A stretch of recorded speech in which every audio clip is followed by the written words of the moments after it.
दूसरी चीज मैं आपको बता रहा हूँ इसके, अगर मैं बताऊँ देखो किस तरह से तैयार हुई है।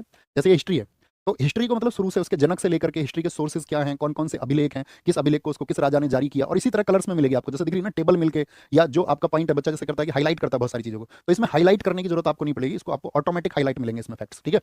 जैसे कि यहाँ पर मंदिर है, मंदिर संरचना कौन कौन सी होती है कैसे, उससे लेकर के तो प्राचीन समय से, तो हिस्ट्री का हो गया, ये हम आपको दिखा रहे हैं। देखिए कैसे हमने इसको बांटा है कि कैसे आप सोर्सेज में बांटेंगे, उपनिषद कौन से हैं, आरण्य कौन से, ब्राह्मण ग्रंथ कौन से, फिर उसको आगे डिटेल में एक्सप्लेनेशन दिया गया है सबको। जैसे वेद है, हमने उनको बांट दिया कि किस तरह से हम उनको बांट सकते हैं, उनके उपवेद को हम बांट सकते हैं, ओके। फिर जैसे पॉलिटी है, तो पॉलिटी जैसे क्या होता है कि कई बार उसको कहीं से भी कोई शुरू कर देता है, लेकिन हमने इसको पॉलिटिकल डेवलपमेंट से शुरू किया कि उसका जो विकास था वो किस तरह से हुआ पॉलिटी का। तो पहले सारे एक्ट से समझाते हुए एकदम क्रम से एक ऑर्डर से पूरी पॉलिटी को रखा है। तो इस तरह से आप देख पा रहे होंगे, दिख रहा है आपको कलर, या अभी नहीं भी दिख रहा होगा तो मैं आपको बता दूं कि यहाँ पर आपको हाईलाइट करने की कुछ जरूरत नहीं पड़ेगी, आपको बस इसको पढ़ना और पढ़ने में मजा आएगा कि हाँ कुछ पढ़ रहे हैं। तो जब आप इसको पढ़ेंगे तो आपको लगेगा कि हाँ कुछ यार बुक तैयार हुई है।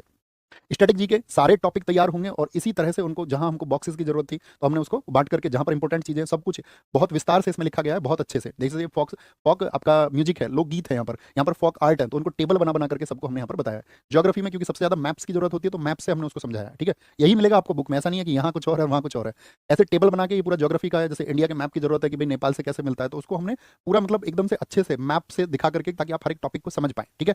समझ गए मेरी बात को, मजा आ रहा है देखने में, नहीं इतना बताओ, देख के फील आ रहा है किताब को कि हाँ कोई किताब तैयार होगी। देखिए ज्योग्राफी में इस तरह से मतलब भारत को पहले समझाते हुए और फिर विश्व भूगोल की तरफ आपको लेके जाएंगे, और किताब पढ़ते समय आपको बिल्कुल ऐसा नहीं लगेगा कि कोई ट्यूटर की आवश्यकता है या कोई ऐसा टर्म है जो समझने योग्य नहीं है। जहां पर टिपिकल टर्म है तो उसको एक्सप्लेन कर दिया गया है कि इसको आसान शब्दों में समझ पाएं, आसान शब्दों में आप समझ पाएं, ठीक है। ये आपका इकोलॉजी को पूरा बताया गया है कि भाई जो भी हमारे साइकिल्स होते हैं, या आपका बायोटिक कंपोनेंट्स या बायोटिक कंपोनेंट्स, उस सबको बताया गया है।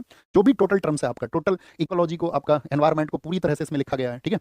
बायोलॉजी है, देखिए आपका पहले बायोलॉजी के जैसे ब्रांचेस होता है, और फिर बायोलॉजी के बारे में आपका जितना भी जो आपका फंक्शन से क्वेश्चन पूछा जाता है, पाचन तंत्र से पूछा जाए आपका, ठीक है, रेस्पिरेटरी सिस्टम से पूछा जाए, श्वसन तंत्र से, उत्सर्जन तंत्र से, उस सबको क्रम से रखा गया है, कोशिका से समझते हुए छोटे से बड़े की तरफ, ओके। ये देखिए यहाँ पर साइंटिस्ट किसने क्या किया, किस ईयर में किया, मैं आपको फिर बता देता हूँ। ये आपका डबल मार्क है, मतलब जो टेक्स्ट है ना वो थोड़ा बड़ा मिलेगा, ताकि आपको उसको मार्क करने की जरूरत ना पड़े, और आप समझ जाए कि इंपॉर्टेंट टर्म है। आपको पढ़ते टाइम अपना पता चल जाएगा कि इंपॉर्टेंट टर्म है। कंप्यूटर, ये देखिए कंप्यूटर का, ये तो साथ ही मैंने कुछ डेमो लिए हैं, ठीक है, कुछ कुछ पेज स्टार्टिंग के, ठीक है। तो यहाँ पर ये कंप्यूटर के बारे में कंप्लीट, कंप्यूटर का इतिहास से लेकर के सब कुछ जो कंप्यूटर में पूछा जाता है आपका। ये आपका साइंस एंड टेक को पूरा हमने लिखा है इसमें, सारे को स्पेस टेक्नोलॉजी क्या है, और कलर्ड आपका मतलब इसमें मैक्सिमम कलर्स जो एंटर किए जा सकते हैं, वो मैक्सिमम कलर्स हमने इसमें रखे हैं, ठीक है। और ये एनसीईआरटी का एक सार है, कंप्लीट एनसीईआरटी आप पढ़ेंगे, ठीक है। आप अलग अलग पढ़ेंगे, लेकिन उससे अच्छा आप इसको पढ़ेंगे तो आप देखोगे कि हाँ मजा आ गया पढ़ के, है ना। ये मेरा प्रॉमिस है आपसे। और पढ़ने के बाद ही मैं तो ये कहूंगा कि देख के उसको तब आप देख लेना उसका डेमो वगैरह, ये पूरा किस तरह से हमारा इसरो डेवलप हुआ, डीआरडीओ डेवलप हुआ, या हमने अपना स्पेस में आपका मंगलयान, चंद्रयान, किस तरह से हमने उन क्षेत्रों में कामयाबी पाई, और फिर इकोनॉमिक्स को इसी तरह से बोल्ड लेटर्स के साथ में इकोनॉमिक्स के आपका फील्ड कौन कौन से हैं, आपका विद फिगर्स, ताकि आप समझ पाओ अच्छा इकोनॉमिक्स के प्राइमरी सेक्टर्स में आते हैं, सेकेंडरी सेक्टर्स में आपका विद पिक्चराइजेशन, इसको हमने किया है, ठीक है। नेशनल इनकम को फिर अच्छे से समझाया है। ऐसी मतलब जो क्रम होना चाहिए वो क्रम हमने इसको रखा है।